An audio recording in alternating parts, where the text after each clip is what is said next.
My name is Daniel Carter. I was 34, working as a senior architect at a growing design firm and living in a quiet neighborhood just outside Chicago. My wife, Melissa, was 32, beautiful, ambitious, and the kind of person who could instantly light up any room. We had been married for 6 years, and I truly believed we were happy. Looking back, the warning signs were obvious, but I simply chose to ignore them. The late night texting, the constant excuses about working overtime, and the way she would smile down at her phone, only to lock the screen whenever I walked into the room. One evening, I came home with her favorite takeout and a bouquet of fresh flowers, hoping to surprise her. Instead, I found her sitting rigid on the couch, arms folded. "We need to talk," she said softly. Those 4 words hit me harder than anything ever had. Melissa looked away and let out a heavy sigh. "Daniel, I think I need a break from our marriage." I chuckled nervously, stunned. "A break? What does that even mean?" She avoided my glance. "I just need some space to find myself." "Find yourself?" I despised those words. "Is there someone else?" I pressed. "No," she replied, a second too fast. Then came an agonizing silence. I stared at her for a moment, numb. "For how long?" "I don't know," she murmured. "Maybe a few weeks?" It felt as though someone had punched a giant hole straight through my chest. I wanted to fight, to demand real answers, but looking closely at her face, I saw something far worse than anger. I saw overwhelming guilt. The very next morning, she packed 2 small suitcases and walked out. 6 years of building a life together, stripped down to 2 bags.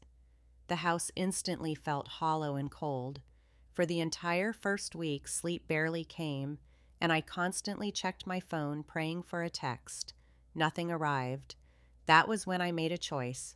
I was done waiting around. I signed up for a gym membership, took up running every morning, and reconnected with close friends I hadn't seen in years. I even accepted an invitation from my business partner, Ethan, to join him at industry networking events. Bit by bit, that agonizing pain transformed into something far better, true peace. 3 weeks later, I looked completely different, and I felt like a new man. Then, on a quiet Friday evening, a sudden knock came at the front door. When I opened it, I nearly dropped my coffee cup. Melissa was standing on the porch, but the woman before me was changed. Her hair was disheveled, and her eyes were red and swollen from heavy crying. Without warning, she threw her arms around my neck. "Daniel," she sobbed, "I made a huge mistake." I stood completely frozen before slowly stepping back. What actually happened? Tears spilled down her cheeks. The man I thought truly cared about me, he lied to me. The entire room fell dead silent. My heart stopped in my chest. A man. So there really was someone else. I stared at her, incredulous. "You swore there wasn't anyone else." She lowered her gaze in shame.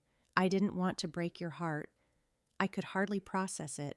While I had been sitting alone in an empty house wondering where our marriage went wrong, she had already been running straight into another man's arms. "He promised we were going to build a life together," she wept. "Then his wife discovered the affair, and he ended everything." A cold anger flared deep inside me, not just because she cheated and not just because she lied, but because I suddenly realized a terrifying truth. I was never her first choice. I was merely her backup plan. Melissa desperately grabbed my hands. "Please, Daniel, I know I ruined everything, but I want us back." Us? Again? For a split second, I looked at this woman I once would have sacrificed anything for. Then I glanced at my own reflection in the hallway mirror. 3 weeks ago, I would have begged on my knees for her to stay and blamed myself for everything, but that desperate man was completely gone. I gently removed her hands from mine. I spent 3 painful weeks believing I had lost the absolute love of my life, I said quietly. She began to cry even harder. I continued, "But the truth is, I didn't lose anything at all." She stared up at me, stunned.